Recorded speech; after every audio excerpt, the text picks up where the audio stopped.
Muito boa tarde, sejam bem-vindos a mais um Talk Show da Graça. Hoje vou referir-me a autores que escreveram sobre a guerra. E este texto que vou ler é extraído do meu livro intitulado Europa, a Ferro, Fogo e Gás, que foi publicado em 2016. Portanto, sobre os livros de guerra, eu vou começar o texto e, portanto, a sua leitura. E começa assim. O pensamento de alguns dos heróis que se bateram na conflagração europeia encontra-se registado em cadernos de guerra, alguns dos quais vieram a lume e se tornaram produções históricas e literárias de alto valor a nível nacional e internacional, cujo registro está patente a quem as quiser em quaisquer circunstâncias compulsar nas bibliotecas universitárias e municipais. Sempre que a vontade agitar a mente, exigindo uma viagem até esse tempo, ainda não muito longe daquele que ora se vive, poderá assim apreender o seu conteúdo. Eu estou-me a referir, efetivamente, à Primeira Guerra Mundial. Os escritores portugueses mais ilustres que dissertaram sobre a sua experiência pessoal durante as hostilidades, revelando os seus estados de alma e as suas dores físicas e psicológicas, foram Jaime Cortesão, que escreveu Memórias da Grande Guerra 1916-1919, Carlos Selvagem, que escreveu Tropa da África, Eduardo Pimenta, que escreveu A Ferro e Fogo, Alexandre José Malheiro, que escreveu De Flandres ao Hannover e Mecklemburgo, e ainda O Amor na Base do CEP e, finalmente, Por Via da Guerra. Manuel Gomes da Costa escreveu A Batalha do Lys, Augusto Casimiro, Calvários da Flandres e Nas Trincheiras da Flandres. André Buron escreveu A Malta das Trincheiras e Migalhas da Grande Guerra 1917-1918. Francisco José de Barros escreveu Portugueses na Grande Guerra, narrativas de um trincheirista na Flandres, Angústias do Cativeiro. Quanto a Américo Olavo, escreveu Na Grande Guerra, e Adelino Mendes escreveu Cartas de Guerra, de janeiro a abril de 1917. João Pina de Moraes escreveu Ao Parapeito. Mário Costa escreveu É o Inimigo que Fala, Subsídios Inéditos para o Estudo da Campanha da África Oriental, 1914-1918. Quanto a António de Sértima, escreveu Epopeia Maldita. No sentido de se analisar ou poder analisar sucintamente as memórias desses bravos lusitanos, selecionaram-se alguns textos de cada uma de 6 obras, escritas por eles próprios, abnegados guerreiros, que participaram no confronto europeu. Os 3 primeiros ficaram prisioneiros depois da Batalha de La Lys e sobreviveram a essa guerra classificada segundo Marc Nuchy como autêntica selvageria. O texto do 4º livro, da autoria do Major Mário Costa, dá a conhecer uma pequena parcela das proporções e dos resultados das batalhas que ocorreram durante a guerra na África Oriental Portuguesa, relativamente aos portugueses que ficaram prisioneiros e a outros europeus que também ficaram nas mãos dos alemães.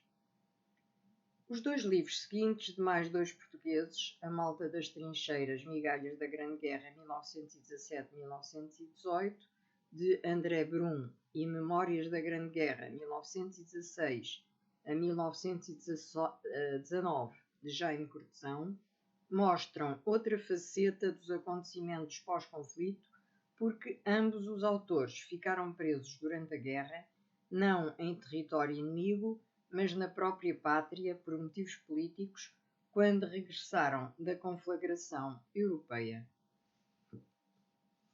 Deste modo, no texto do primeiro livro, Portugueses na Grande Guerra, narrativa de um trincheirista na Flandres, Angústias do Cativeiro, da autoria de um militar português, o Major Francisco José de Barros, descreve o autor, numa linguagem simples, sem grandes artifícios, a peculiar aventura que viveu na Flandres e o que aconteceu depois de ter ficado prisioneiro dos alemães. Dedica as suas narrativas à sua mulher, Dona Hilda da Fonseca Mendes de Barros, como veneração pelo seu tormento e como preito de gratidão pela carinhosa e incansável assistência moral e material com que me amparou no cativeiro. Depois do desastre sofrido na violenta batalha de Lalis, em que a primeira divisão do CEP, Corpo Expedicionário Português, foi extinta pelos bombardeamentos inesperados do exército alemão, os militares portugueses que ficaram prisioneiros, como aconteceu com o Major Barros, seguiram em frente para o cativeiro. Este oficial relata o seguinte: prisioneiros fomos conduzidos para a retaguarda através das linhas inimigas que se sucediam, bendizendo a sorte dos mortos libertos que jaziam estendidos em atitudes enxovalhadas e em esgares terríveis de ranger de dentes, como a zombar da mesquinha ação do inimigo. Os primeiros eram da minha querida companhia, toda de homens do sul de Portugal, toda de algarvios tão bons, tão leais, tão resignados e valentes. Jamais gotejaria suor seu a proliferar a terra-mãe, pois a sôfrega terra estranha lhes bebera o sangue. O Major relatou ainda no mesmo livro a existência de uma família de espiões franceses ao serviço dos alemães, composta por um velho, sua mulher e 2 filhas, tendo uma das demoiselles deixado escapar ao falar com um alferes da 10ª Companhia, na casa onde se alojava, das raras com habitantes, na véspera do 9 de abril, que sabia um segredo que era um grande acontecimento que estava para se dar no dia seguinte, mas, apesar da insistência do alferes, não quis adiantar-se mais em confidências. No dia seguinte, quando os alemães invadiram a região, o alferes da 10ª Companhia viu o velho exibir um papel que lhes mostrou, sendo por eles muito bem tratado, deixando-o em liberdade. Para aquele, então alferes, ficou bem claro que não lhes era estranho o corte imediato das nossas ligações telefónicas com os comandos que, sobretudo em Chavate, foram interceptadas com rapidez e precisão demasiada, para ser apenas efeito da artilharia inimiga. O autor continuava a sua narração nos seguintes termos: e foi assim que, tendo-nos embalado o doce enlevo que a fortuna não deixa durar muito, produzido pela comunicação recebida das estações competentes, de que seríamos rendidos nesse dia por tropas inglesas, a fim de termos o almejado descanso prolongado, reparador das forças alquebradas e dos nervos extenuados na tensão permanente das trincheiras, foi assim que fomos empurrados para a negra fome do cativeiro. A narrativa desse trincheirista da Flandres ia prosseguindo em surdina interior, lamentosa, amargurada, tendo contudo o herói a convicção de que tinha de reagir para sobreviver. Resta-nos a glória de termos provocado tão formidável consumo de munições de todas as armas e calibres durante tantas horas sucessivas, o que patenteia que algum apreço os alemães deram à resistência portuguesa. E agora começa o nosso maior martírio, a morte lenta pela fome e pelas privações de toda a espécie, lento definhar a cargo da alimentação da cultura. Quantas vezes, em momentos lúcidos, as lágrimas assomavam ao sentir o desalento e a infinita prolongação do cativeiro. O Major acrescentou ainda na sua obra em relação aos soldados alemães que o seu caráter, em seu juízo, era extremamente moldável às situações. Se têm os trunfos, torna-se modular a sua arrogância e fria crueldade. Exemplifica-o a resposta miserável com que nos mimoseou o comandante do campo de prisioneiros de Rastatt, velho coronel reformado, que deveria ao menos respeitar a posição dele. Ao nosso pedido para que nos dessem mais de comer, que fosse suficiente para matar a fome, respondeu cinicamente que se quiséssemos aumentá-lo-ia com água. Também era bem patente a agressividade dos soldados alemães naquelas circunstâncias. A ferocidade das sentinelas perseguindo os prisioneiros de baioneta armada, obrigando-os aos encontrões a recolher às barracas, sob pretexto de que lhes tinham feito caretas, deitando a língua de fora. Já depois do armistício, o seu tratar era outro mais macio, já nos pediam com sorrisos à mistura cigarros e corne de bife de um presente que havíamos recebido dos ingleses, mantimentos que estes já sobejavam ou serem repatriados. Esta variedade de procedimentos dos alemães capacitou-me de que dessem quando perdidos a extremos de sabugice e humilhação, se bem que houvesse exceções à regra. Numa contenda em que a vitória ia depender da capacidade de resistência, conhecer os movimentos e os recursos do inimigo converteu-se numa necessidade vital. O recrutamento de agentes para as missões de espionagem e contra-espionagem foi frenético e as mulheres foram objeto daquela febre.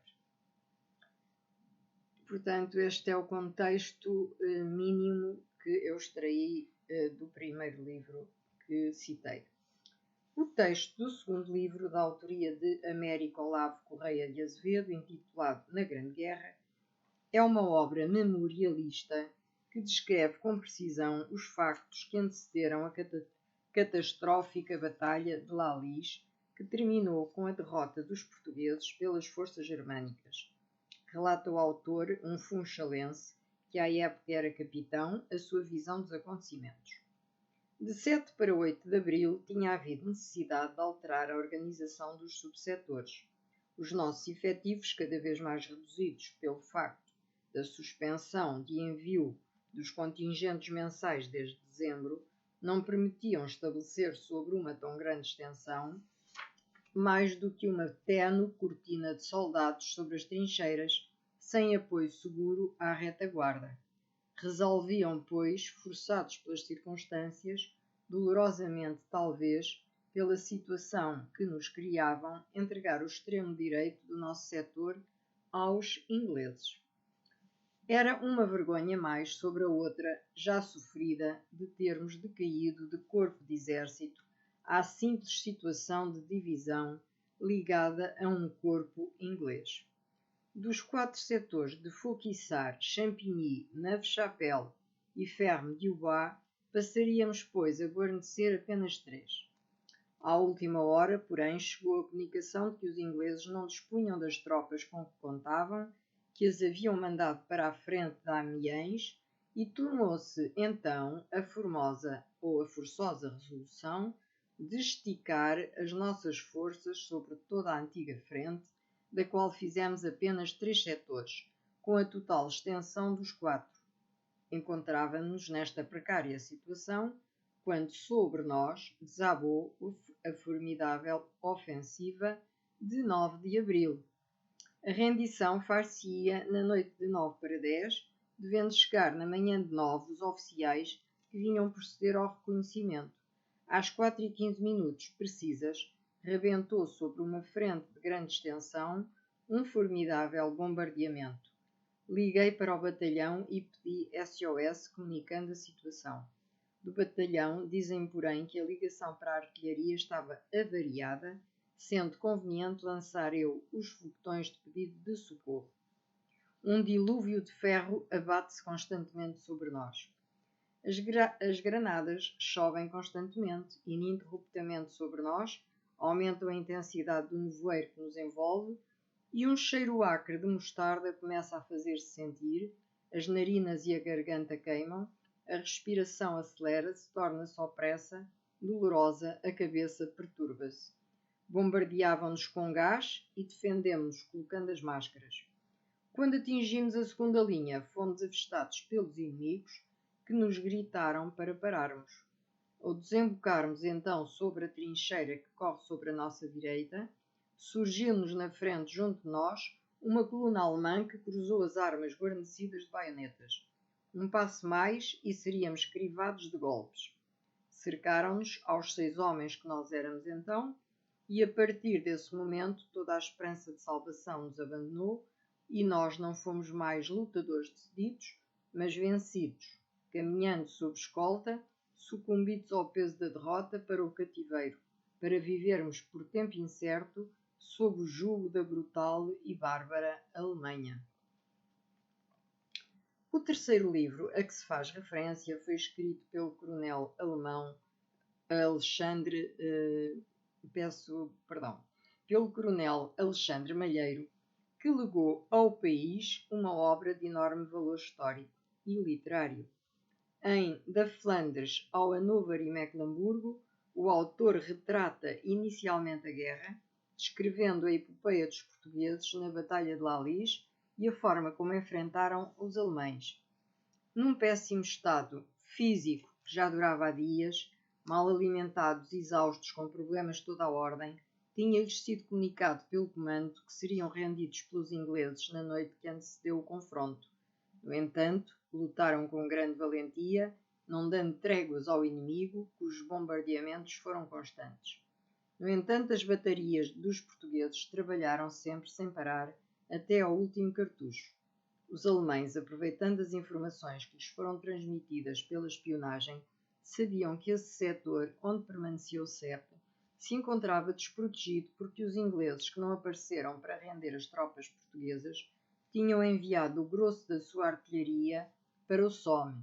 Era assim impossível defenderem o setor, que ficou à mercê do fogo dos germânicos, que traiçoeiramente também cortaram as comunicações aos portugueses. Como a bateria tinha ligações interceptadas, qualquer outra força militar não teria feito melhor, como afirmou o general alemão que, depois da batalha, veio recolher os prisioneiros e os feridos e conversou durante algum tempo com o coronel Malheiro. A partir do momento em que foram detidos como prisioneiros, o coronel e os seus companheiros iriam caminhar sempre durante 9 longos meses para o desconhecido, esperando ansiosamente a hora do regresso à pátria e ao lar. Quanto a Alexandre Malheiro, seguiria depois para a cidade do Porto, à qual tecia elogios constantes e se referia com enorme saudade, onde foi recebido pelos filhos com grande emoção.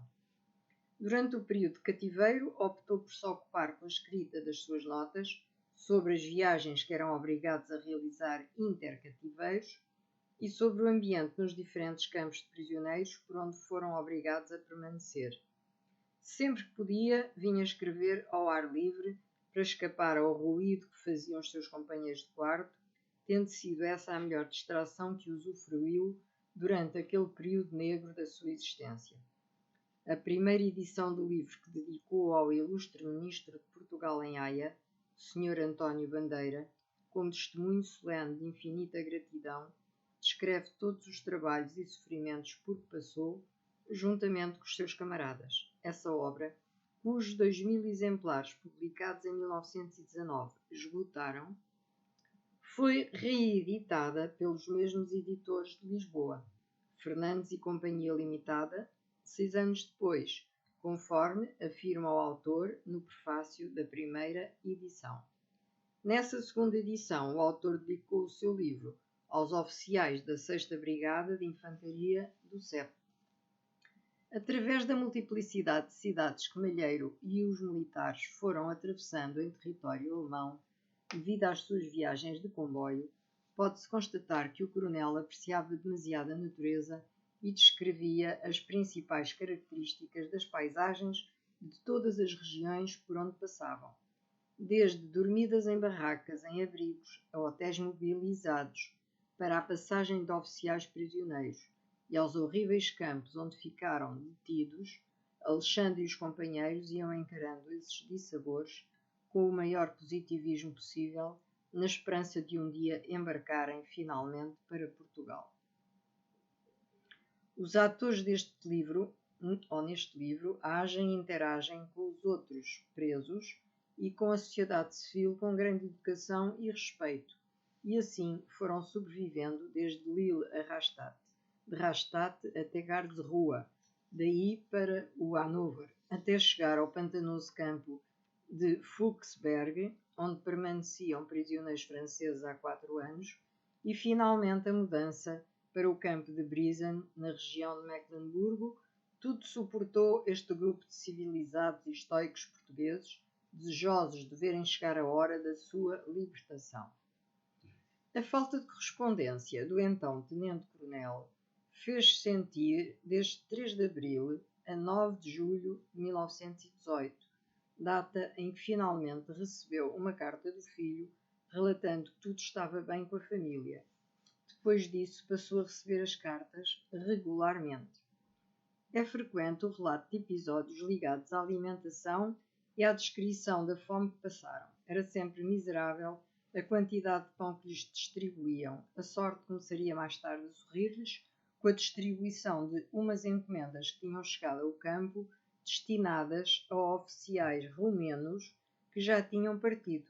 E depois veio o apoio da Sociedade Pietage de Suíça, do Comité de Lyon, do War Prisoners Aid Young Men's Christian Associations, com sede em Copenhague.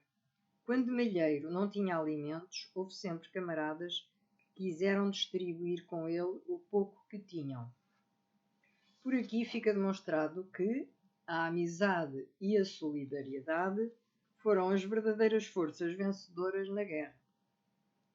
Segundo escreve quanto às suas encomendas que lhe foram enviadas pelos seus filhos e irmã, 3 madrinhas de guerra portuenses e um amigo, só recebeu 9. Foi em Brizen que se constituiu uma comissão de divertimentos e lhe pediram para escrever uma comédia, escrevendo então a peça que denominou O Amor na Base do Cep, tendo-se inspirado numa aventura autêntica que conhecera nos seus belos tempos de Étaples e Paris-Plage, na base portuguesa de operações do CEP. Escreveu os 2 primeiros atos em 6 dias, aproveitando um pequeno diálogo da sua novela militar, A Fidalguinha da Levada, com que preencheu uma parte de uma das principais cenas do primeiro ato. Hernani Cidade também escreveu uma peça em 2 atos, espécie de revista inspirada na vida de prisioneiros. Para além do teatro, os oficiais prisioneiros também produziram uma série de conferências. Porém, as atenções sobre o teatro desviavam-se agora para a leitura dos jornais que acusavam um prodigioso avanço dos aliados, ao qual correspondia uma retirada quase voluntária do exército alemão. Sobre as cartas da França, produzidas na Alemanha e abrangendo a frente ocidental, marcavam diariamente alguns dos meus camaradas, por meio de alfinetes, os progressos feitos pelos exércitos aliados, o que atraía todos os outros oficiais às barracas onde existiam essas cartas. Era depois da leitura dos jornais que se fazia o registro do avanço da frente aliada, que um fio de linha preta, acompanhando as sucessivas deslocações dos alfinetes, definia com uma certa precisão. Muitos outros episódios de veras interessantes, incluindo o regresso a Portugal, ficaram aqui por contar, sendo indispensável que o leitor procure conhecer esta obra e as características da época em que foi escrita. No 4º livro da autoria do Tenente Mário Costa, intitulado É o Inimigo que Fala, subsídios inéditos para o estudo da campanha da África Oriental, 1914-1918, já anteriormente citado no subcapítulo África Oriental, portuguesa e alemã, é possível avaliar-se a violência do conflito que nesses territórios graçou no período da Grande Guerra, de 1914 até 1918, em que muitos portugueses foram feitos prisioneiros nos diversos recontros em que se envolveram com as forças alemãs, comandadas pelo então tenente-coronel von Litow, em cujo diário se refletem as proezas dos militares alemães. Num texto que consta do diário do mesmo oficial, datado de 17 de fevereiro de 1917, pode verificar-se que lhe foi enviado e assinado pelo temeroso capitão Luff o seguinte telegrama: Quartel-General no mesmo lugar. Telegrama de Maiva. No dia 7 do corrente, um parlamentário português entregou no nosso posto de oficiais uma carta do governador e 2 dirigidas a mim, que já foram traduzidas. As cartas e traduções seguem. O parlamentário declarou oficialmente o seguinte: o governador está pronto a enviar o nosso correio se as cartas forem entregues por nós aos prisioneiros de guerra. Também foi entregue um pacote de cartas que estão sendo censuradas. O governador pede para nós mandarmos informações acerca do estado de saúde dos prisioneiros de guerra. Serão também prestadas informações a respeito dos prisioneiros de guerra alemães. Atualmente estão todos bons. O comandante português pediu licença para fornecer 30 cargas de comida e roupas para os prisioneiros de guerra. A entrega das mesmas terá lugar em Liuta, no Rovuma, no dia 11.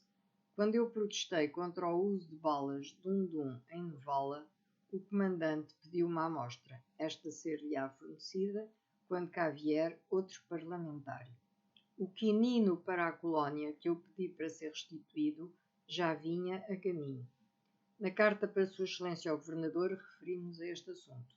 O comandante pede para que as sepulturas portuguesas sejam marcadas. Sobre este assunto serão dadas instruções. O comandante pede para lhe ser fornecida uma lista de prisioneiros de guerra portugueses. Já foi dada a ordem para o acampamento de prisioneiros de guerra, a fim de fornecer a lista referida. O parlamentário declara acerca do assunto dos jornais que os portugueses não recebiam notícias algumas. Por sua vez, como resultado do combate de Negomano, em 25 de novembro de 1917, cuja descrição consta do diário do comandante alemão, pode ler-se: as baixas inimigas foram as seguintes: enterrados por nós, 25 europeus, dos quais 5 eram oficiais, e 162 indígenas. Prisioneiros, feridos, 15 europeus e 65 indígenas. Não feridos, 105 europeus, dos quais 30 eram oficiais e 350 soldados indígenas. Quanto ao combate da Serra Mécula, o autor do telegrama informava: 9 de dezembro de 1917. O quartel-general está a 12 horas a oeste de Nanguar, no Lugenda. O destacamento Eile marchou de puxa-puxa com a 9ª Companhia Schutzen e a 4ª Bateria para Nangama, no dia 5 de dezembro, para Cuntimbo, Nedimbo, nas Serras Mécula, no dia 6 de dezembro, e no dia 8 tomou de assalto a posição fortificada inimiga defendida por 2 pelotões da 4ª Companhia, um pelotão da 29ª e uma companhia de metralhadoras, ao todo uns 33 europeus, 250 ascaris e 6 metralhadoras.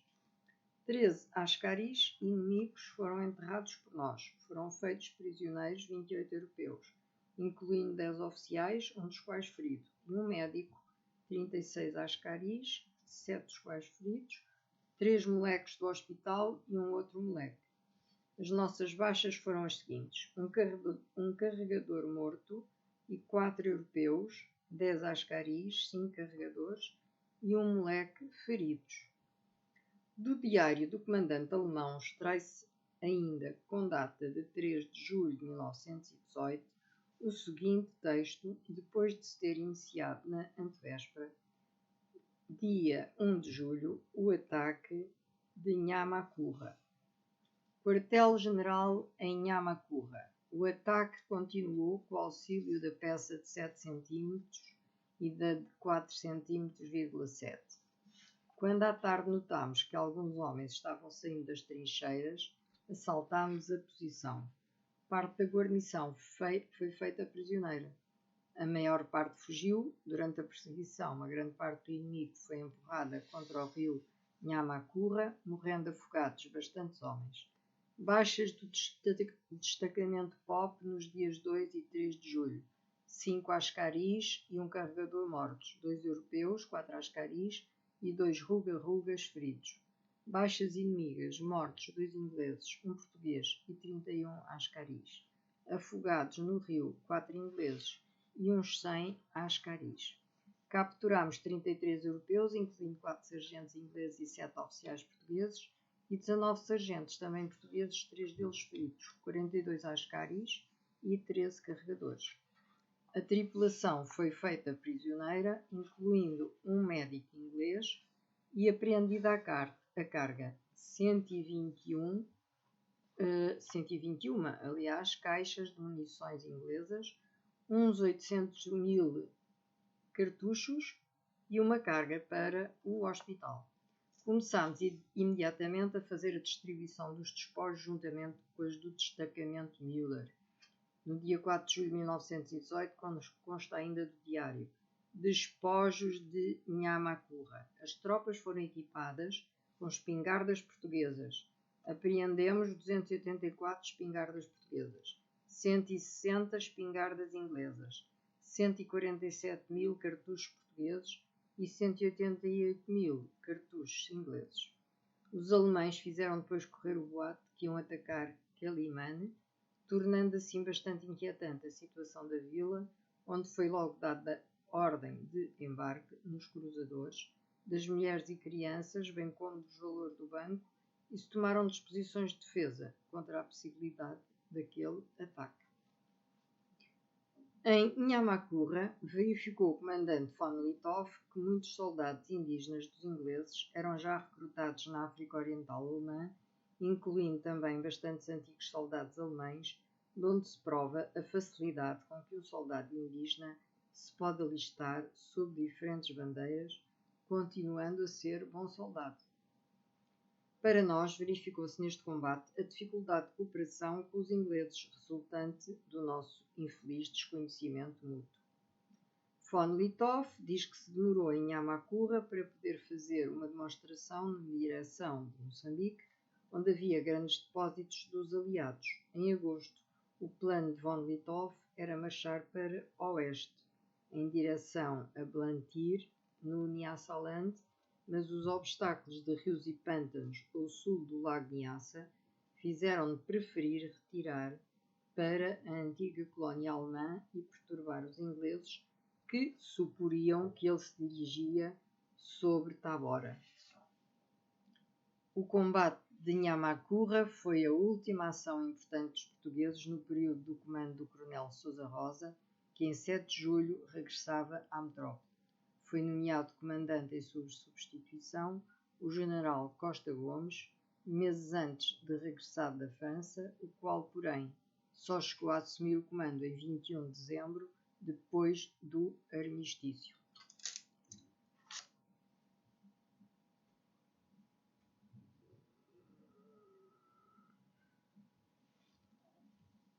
Quanto a outro autor, o nosso André Brum, escreveu A Malta das Trincheiras, Migalhas da Grande Guerra, 1917-1918. É da autoria de mais um combatente português de ascendência francesa que pertenceu ao célebre Batalhão de Infantaria número 23, que relata o seguinte: tinham-se restabelecido as licenças e chegou a data da minha concedida há 8 meses. Celes correram os dias de repouso que eu viera passar a Portugal. Passei-os em parte dizendo nas colunas de A Capital e de Amanhã algumas das verdades que era necessário dizer acerca do CEP, enquanto havia na Alemanha irmãos nossos prisioneiros que era preciso libertar e em França os restos de um corpo expedicionário que era urgente render ou reforçar. Não entendeu o governo conveniente a minha presença em Portugal e ordenou-me que me reunisse imediatamente ao meu batalhão. Uma epidemia fechava porém as fronteiras e tão presto não abriram estas que se não cerrassem sobre mim as portas de uma prisão política sob o fácil pretexto de uma das convulsões em que perpetuamente se agita o nosso país. Foi dentro dos velhos muros do Forte da Graça que o meu coração sentiu as horas formidáveis de novembro, o abatimento definitivo da bochia, o triunfo da razão sobre a força, da verdade sobre a mentira, arvorada em sistema. Entretanto, que era feito do meu batalhão? Chegaram um dia finalmente novas positivas. Quando os exércitos germânicos iniciaram a sua retirada definitiva, o batalhão de Infantaria 23 era da Infantaria Portuguesa o único que, completo e com batalhão de combate, entrava em sua perseguição incorporado na 140ª Brigada Inglesa. E eu traçar estas linhas num dos cárceres de Portugal. Ficará na minha vida, para minha honra e alegria, o ter-me batido por Portugal e em terras de França, nas fileiras desse batalhão, do qual a nossa história militar terá de dizer é o melhor. André Brum, famoso humorista, dramaturgo, guionista de cinema e cronista de jornais, retirou da sua experiência traumática material para compor uma anti-epopeia com todos os ingredientes que permitem ao leitor captar o ambiente que seu autor viveu nas trincheiras. Regressou dos campos da Flandres a Portugal com a patente de major e a cruz de guerra, que ganhou com todo o mérito. Quanto ao livro de Jaime Cortesão, intitulado Memórias da Grande Guerra, 1916-1919, é, de certo modo, um relato pitoresco da natureza e do cenário da guerra na Flandres, em que o autor deixa transparecer os seus alargados conhecimentos de política, literatura e arte. Porém, existem nessa obra descrições altamente dramáticas, como, por exemplo, aquela em que Jaime Cortesão narra o que aconteceu depois de uma das múltiplas comissões semanais em que tratava os militares nas primeiras linhas da frente. Tendo sido gaseado pelos alemães enquanto cuidava dos feridos, não notou de imediato os efeitos do gás no organismo. Deitou-se tendo adormecido de cansaço. Quando acordou tinha cegado, devido aos efeitos do gás, que era o cloro. E pediu ajuda aos enfermeiros. Concluiu que não podia mais trabalhar e ficou recolhido no hospital. A descrição do que aconteceu durante a Batalha de Lalis é outro dos relatos extremamente emotivos em que o autor, já hospitalizado, reconhece com revolta, por não conseguir ver, que já não pode usar os seus conhecimentos de medicina para tratar de uma multidão de feridos que cada vez mais vai aumentando e dando entrada no hospital à medida que os bombardeamentos prosseguem. Jaime Cortesão estudou medicina no Porto, em Coimbra e em Lisboa, tendo lecionado no Porto, onde, em 1915, foi eleito deputado do Partido Democrático de Afonso Costa, tendo-se afastado em 1917 com o intuito de lutar pela constituição de um governo nacional que integrasse todas as forças políticas. Mais tarde, iria ser adepto de um governo de competências que pudesse lutar contra o sidonismo e as sublevações monárquicas. Foi como voluntário do CEP, na posição de capitão médico, que atuou na Flandres.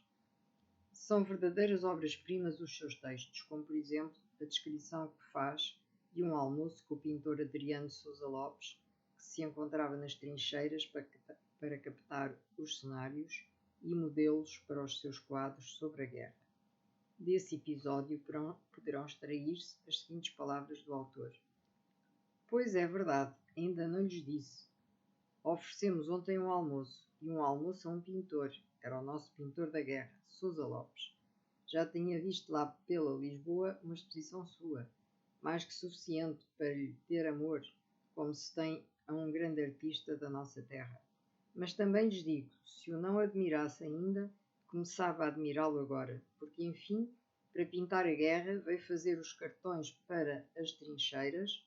Eu vi-o na primeira linha, a 70, 80 metros do Boche, sentar-se num saco e, imperturbável, apontar de crayon em punho demoradamente. E vi já os seus esquiços, em que os soldados apenas debochados todavia surgem em sofrimento e alma, mas em alma nova, com aquela centelha de revelação profunda de quem viu a verdade, o que só a trincheira dá. Dos episódios sobre a tragédia da guerra, poderá sublinhar-se que a composição desses textos relativamente ao seu conteúdo é extremamente chocante, contendo imagens que, pela sua dureza, parecem ser irreais. Quem os ler, de certo concluirá que Cortesão ultrapassou em engenho e arte muitos dos conceituados escritores e dramaturgos da sua época, nacionais e internacionais.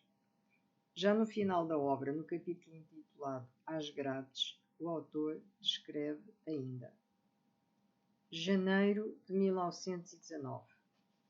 A ressaca da grande batalha tinha atirado para Ambleteuse, onde se haviam instalado os hospitais de base, milhares de feridos e estropiados. Lá fui ter também na enxurrada sangrenta. A afluência foi tamanha que de um dia para o outro os hospitais ficaram repletos.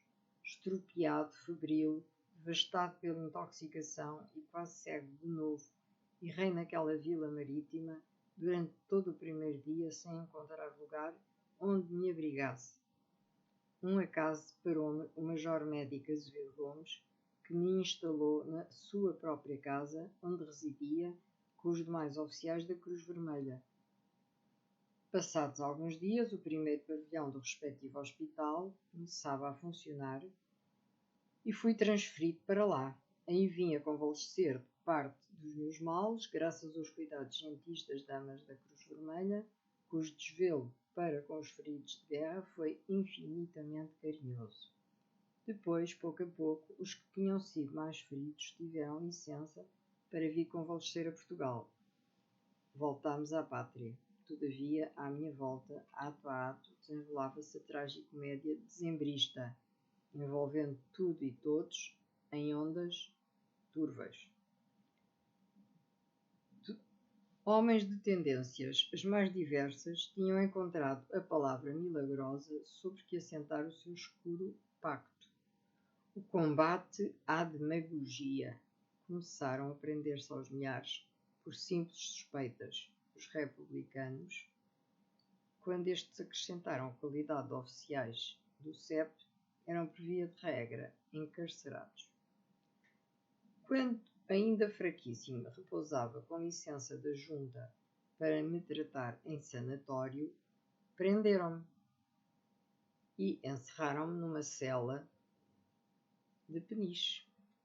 É claro, os meus males agravaram-se de tal modo que, passados 15 dias, recolhia em estado grave a um hospital militar, onde, para o Ministério da Guerra, permaneci preso durante 3 meses. Depois de Jaime Cortesão ter escrito uma carta de protesto e indignação por estar preso sem motivo, ao jornal Amanhã, que foi publicada, foi interrogado pelo general Paulino Correia, que concluiu pela absoluta sem razão do seu encarceramento. O autor prossegue explicando, todavia, comunicado esse facto repetidamente para o Ministério da Guerra, de lá ordenavam que mantivessem a minha prisão. Sob mão de todos aqueles que mais haviam contrariado a nossa participação na guerra, eu ia seguindo dentre as grades, a marcha vitoriosa dos exércitos aliados. Sabia bem que o meu destino estava ligado à sorte das armas nos campos de França. E foi dentro da prisão, ainda que eu vi claramente a hora do armistício e da vitória. Nós, quantos havíamos regressado a Portugal e que naquela hora vencíamos, estávamos quase todos presos. Os outros, os que tinham contrariado a nossa participação, esses recebiam as honras e as glórias do triunfo. Estavam então nas prisões dezenas e dezenas de homens que tinham, nos campos de batalha, conquistado por altos feitos a cruz de guerra. O que se infamava neles era o próprio brio nacional. Pessoalmente, devo ao jornal Amanhã o mais grato reconhecimento pela campanha sem tréguas que moveu em favor da minha libertação. O autor concluiu esse capítulo da seguinte forma: os acontecimentos de então consentiram-me igualmente verificar mais uma vez, após as muitas demonstrações da guerra, que as nossas elites governativas, todas elas, mais ou menos, são incapazes dos grandes atos redentores, enquanto o povo, apesar de ignorante e desorientado, é ainda e sempre a maior esperança, porque, havendo conservado muitos dos velhos e nobres instintos, tem nas horas graves as mais elevadas intuições.